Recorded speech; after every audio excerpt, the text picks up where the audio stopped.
Isn't it crazy how the Chinese Communist Party's means of controlling the youth and spreading propaganda has gone from mobilizing students to create a militant group called the Red Guard to commit a mass genocide and to burn libraries, to now using Vocaloids like tianyi as tools for propaganda for the Chinese Communist Party, and in particular, an ambassador for the Chinese Communist Youth League. Now, you might think I'm crazy because I know it sounds a little hard to believe that a Vocaloid has genuine ties with the Chinese Communist Party. Because, believe me, I was in the same boat as you guys when I first read this comment right here. This very comment spurred me into entering the same rabbit hole that you guys are about to enter. But first, if you don't know who tianyi is, let me break it down for you.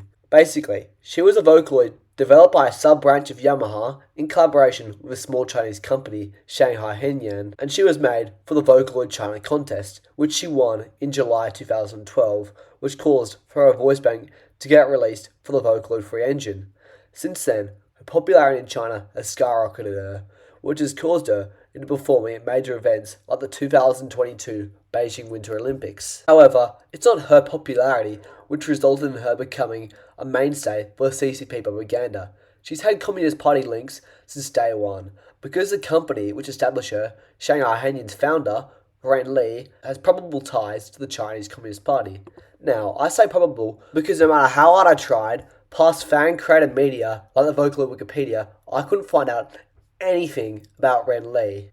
Almost like he's not a real person, which I know he is, because he's been cited amongst many fan sources, with one of them being a Reddit post which has an extract of a now deleted article published by the Global Times, a Chinese-based newspaper which, like all major media in China, is government controlled. In this article, there's a quote from the mystery man Ren Li, where he says, "Virtual idols can be modelled the way you want them to be. They only show what you instill in them." Sounds a bit ominous, doesn't it? Especially when you take into account the fact that the article is talking about Vocaloids and the CCP. It sounds even more ominous when you find out that Ren Li said this quote during his time at Shanghai Wenchen, a separate company focused around creating virtual idols, and during this hesitation period, they were creating a virtual singer called Xiao Meng, who ended up being a mascot for a Chinese Communist Youth League subsidiary, which establishes that Ren Li and his company had an ulterior motive.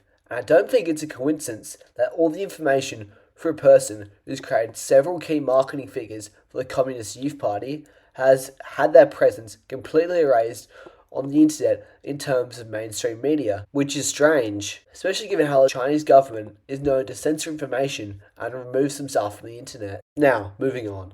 According to the Canada Centre of Science and Education, Luo has been an instrumental part of Chinese legato propaganda, which pretty much just means culture-guided propaganda, because she's been used for many government events like the previously mentioned Beijing Olympics, which makes a lot of sense because music is one of the most effective means of propaganda, but it's made even more effective when it isn't performed by a human, but rather a virtual idol, because it's so much easier to trust an anime-style girl with no flaws rather than a real human being, because the proposition of you being lied to is a lot easier to believe.